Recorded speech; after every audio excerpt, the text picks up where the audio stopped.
এই নিরামিষ পটল তরকারি যতটা বানানো সহজ ততটা কিন্তু খেতে সুস্বাদু হয়। আজকে আমি আপনাদের করে দেখাবো কিভাবে আপনারা বাড়িতে খুব সহজভাবে এই পটল তরকারি বানিয়ে ফেলতে পারবেন। আপনাদের সবাইকে বাংলা ট্রেডিশন কিচেনে স্বাগত। আজকের এই পটল রেসিপির নাম হচ্ছে পটল পোস্ত।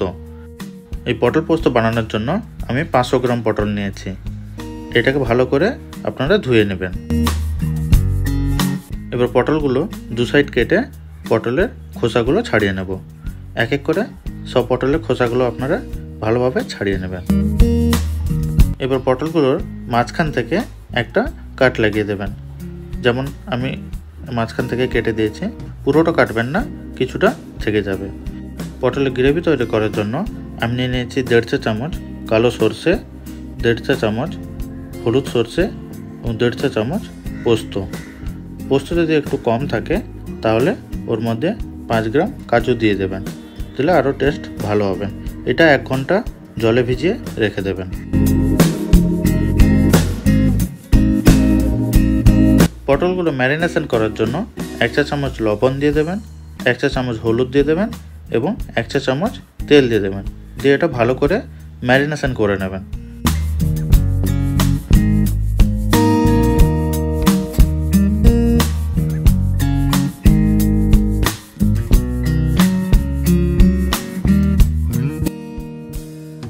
এবার একটা ফাইন পেস্ট বানানোর জন্য মিক্সিতে কাজু, পোস্ত, সর্ষে সব দিয়েছি।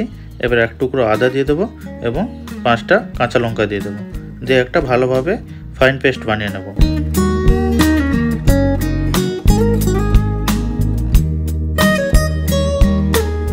পটলগুলো ভাজার জন্য 50 মিলি সরষের তেল নিয়ে নেবেন। তেলটা যখন গরম হয়ে যাবে তারপর পটলগুলো ছেড়ে দেবেন। পটলগুলো ভাজার সময় গ্যাসের ফ্লেমটা সবসময় লো রাখবেন। 5 থেকে 10 মিনিট পটলগুলো এভাবে নাড়িয়ে ভাজলে দেখবেন পটলগুলোর একটা গোল্ডেন কালার চলে আসছে। তখন ভাববেন ভাজা হয়ে গেছে। সেই সময় ভাজা পটলগুলো একটা পাত্রে তুলে রাখবেন।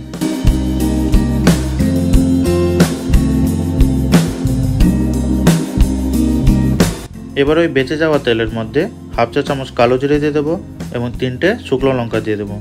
দিয়ে ভালো করে এটা নাড়িয়ে নেব। তারপর একটু কালার করার জন্য এর মধ্যে 1/2 চা চামচ হলুদ গুঁড়া দিয়ে দেবো। হলুদ গুঁড়ার যখন গন্ধটা কেটে যাবে সেই সময় আমরা যে পেস্ট বানিয়ে রেখেছিলাম সেই পেস্টটা এবার এর মধ্যে দিয়ে দেবো। পেস্টটা এবার ভালো করে এটাকে কষিয়ে নেব। 5 থেকে 7 মিনিট গ্যাসের ফ্লেমটা লো রেখে মশলাটা ভালোভাবে কষিয়ে নেবেন।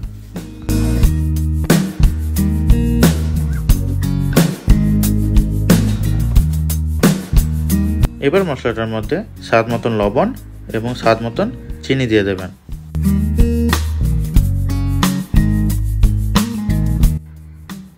এইভাবে আরও 2 থেকে 3 মিনিট মশলাটা ভালোভাবে কষিয়ে নেবেন।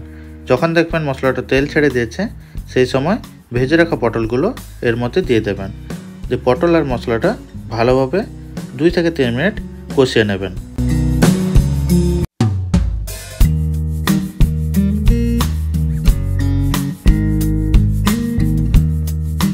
এবার এর মধ্যে পরিমাণ মতন জল দিয়ে দেবেন।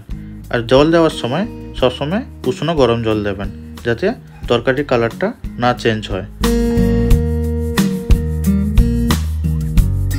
জল দেওয়ার পরে 5 থেকে 7 মিনিট পটলটাকে ভালোভাবে ভাপিয়ে নেবেন। যখন দেখবেন পটলের ওপর একটু তেল ভেসে এসছে সেই সময় দেখবেন পটলগুলো হয়ে গেছে।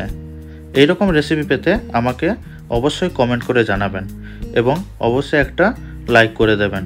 আজকের মতন আমি এখানে ভিডিওটি শেষ করছি। আপনারা সবাই ভালো থাকবেন, সুস্থ থাকবেন এবং এই রেসিপিটা বানিয়ে খেয়ে দেখবেন এবং আমাকে কমেন্ট করে অবশ্যই জানাবেন।